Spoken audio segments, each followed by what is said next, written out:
Waste is on the rise. And people are hungry. This clip shows a hungry homeless man stealing food. This should not be a last resort. We need a solution. Introducing Hot Meals on Wheels. Okay, so our solution directly solves hunger for homeless people.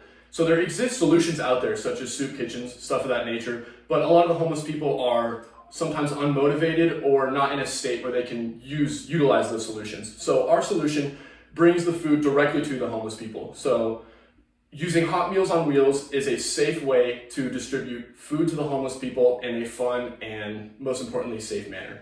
So how a benefactor would use Hot Meals on Wheels would be that they would open a central location, say in a park or somewhere, load already made hot meals right onto Hot Meals on Wheels, and then what they would do is drive it out and find whoever they need to find and distribute those meals. in a safe manner. Safe and fun manner. Okay, let me show you how this bad boy works. First off, we got our whole RC car. The RC car is supposed to drive up to someone and then distribute the food. Then we got our Arduino, all powered by here. We got a couple battery packs, making sure everything's powered. And then here's the creme de la crop. We got our catapult system. So basically we got a holder, an tensioner, servo motor, make sure the catapult goes. And then on the front, we have an ultrasonic sensor to detect when you're in front of someone. And then in the back, we got a little reloader so you put multiple meals on at once. Okay, so once the button has been pressed, the system is now in its active state, and the catapult is now in tension. So what's going to happen is once the RC car drives up to the homeless person, the ultrasonic sensor will now read values, and once it's below a certain threshold, the catapult will activate. So now, when a homeless person comes within proximity of the ultrasonic sensor, it feeds them their honey bun and automatically reloads the catapult.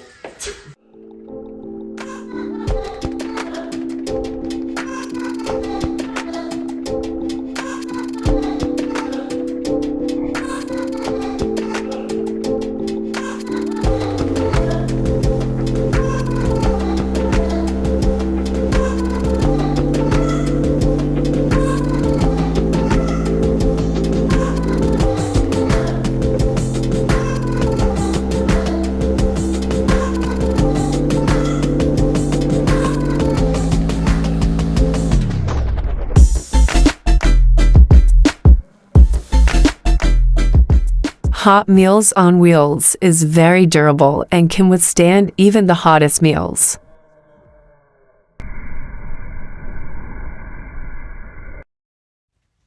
Okay, so this is going to be a quick rundown of how exactly our prototype works mechanically.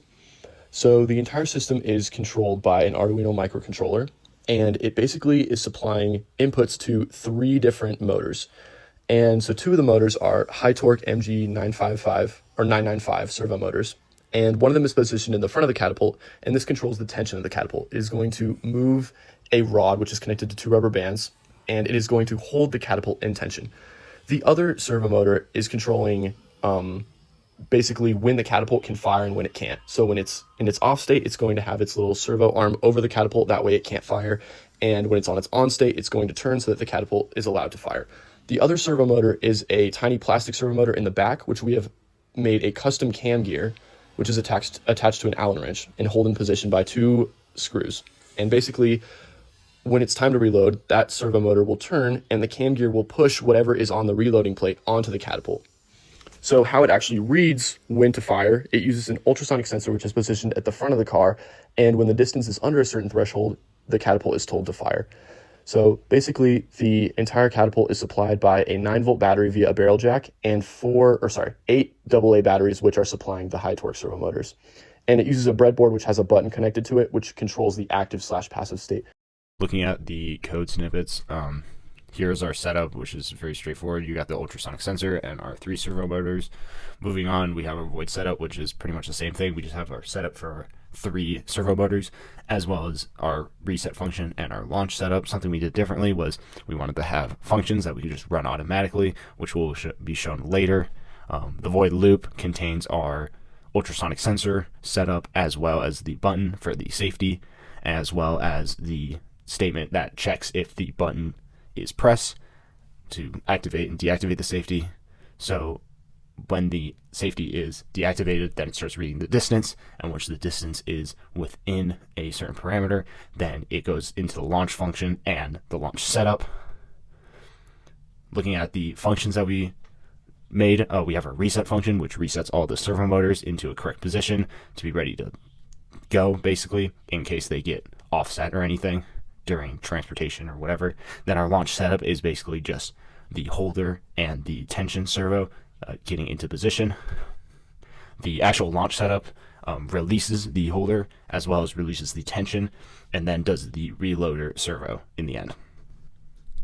Taking a look at the flowchart, the code setup is very simple. As soon as the battery is plugged into the Arduino, then everything starts going. The holder servo is turned on to hold the catapult down, and the tension servo is tension. The only thing keeping it from actually going is the safety button that we installed. So as soon as the button is pressed, the safety turns off and the ultrasonic sensor starts reading the distance.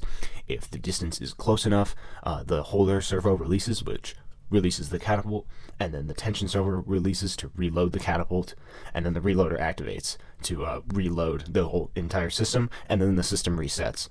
So the holder servo is activated and along with the tensioner, and then it just checks if the ultrasonic sensor is activated again. The system keeps going until it is unplugged. Take a look at the wire diagram. The wire diagram is pretty simple. Basically, we have a button connected to the Arduino along with 4 servo motors. 2 of those have a 6-volt battery pack or 4 AA batteries attached to them, along with the ultrasonic sensor that is directly connected to the Arduino board. The Arduino board is just powered by a 9-volt battery.